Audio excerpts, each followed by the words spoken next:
You know this scene. You've seen it 1,000 times. Someone's in the gym, but they're not really working out. Not yet, anyway. They're finding the perfect angle, the perfect lighting, just to snap that photo. Then comes the filter, and of course, the caption, "Nobody outworks me, 5 a.m. club." And then they just scroll, waiting for those likes to start pouring in. For a lot of us, it just looks like pure vanity, or, that main character energy we hear so much about. But what if there's something deeper going on? In this explainer, we're going to dive into the psychology of the gym selfie. Is it really just showing off, or is there a legit reason we feel the need to broadcast our sweat to the entire world? So our first stop is this idea that our social lives are basically one big performance. Yeah, we're all on a stage, and it turns out the gym has become a really specific and, honestly, a super powerful kind of theater. Okay, so this idea, impression management, it's everywhere. Think about it. You put on a suit for a job interview to seem professional, right? You wear your team's jersey to the game to show you're part of the tribe. This sociologist, Erving Goffman, said we're all doing this all the time. We're managing how people see us. And that post-workout selfie? Well, it's just another costume in this theater of the self. When you post that gym photo, you're actually saying a whole lot without typing a single word. You're signaling that you're disciplined, you're showing off health, which, let's be honest, has become a huge status symbol. You're basically telling your entire social network, hey, I'm the kind of person who chooses the hard path. You're building this personal brand of being gritty and reliable before you even shake someone's hand. But if it was only about crafting a public image, that wouldn't explain why it feels so addictive for some people, right? To get that, we need to shift gears a little bit, away from social psychology and into brain chemistry, because there's something really powerful happening on the inside too. And that brings us to what I like to call the dopamine double dip. It's this potent mix of a natural high and a digital one that makes posting those selfies so hard to resist. Okay, so here's the deal. Working out, it releases all those natural feel-good chemicals, right? But the actual reward, seeing the results in the mirror, that can take months.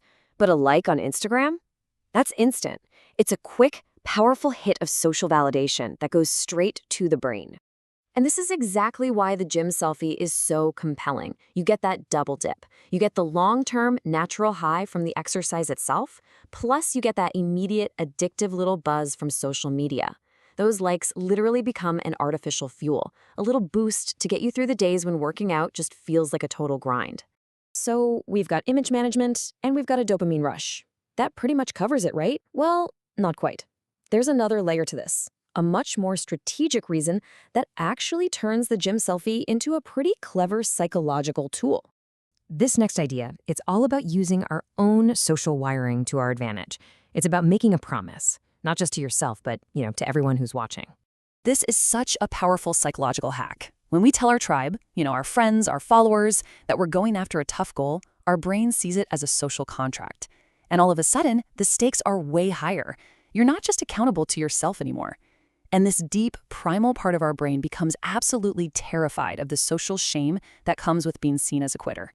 So, when you look at it this way, that gym selfie isn't really bragging. It's more of a survival tactic. It's a way to intentionally trap yourself into staying consistent. By putting it out there and saying, I'm a gym person now, you've just made it way harder to skip a workout. It's a pretty smart way to use social pressure to keep yourself on track. But of course, online culture never, ever stays the same.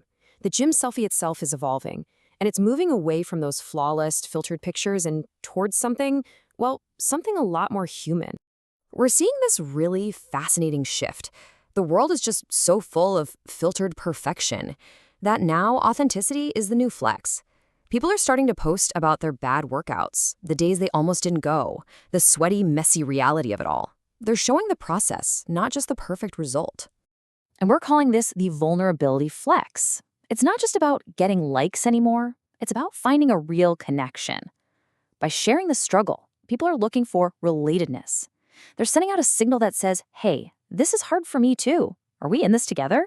It's a big shift from just wanting admiration to actually building a community.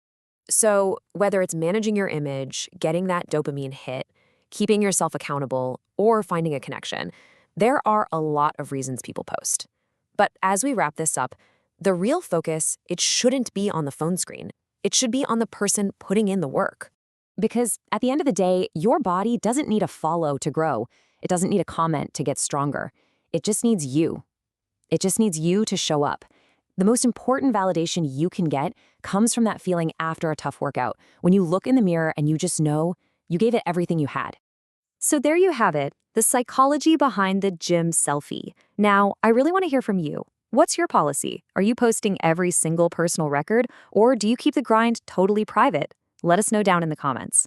And hey, if this helped you understand your own gym feed a little better, make sure you hit that subscribe button. Thanks for watching.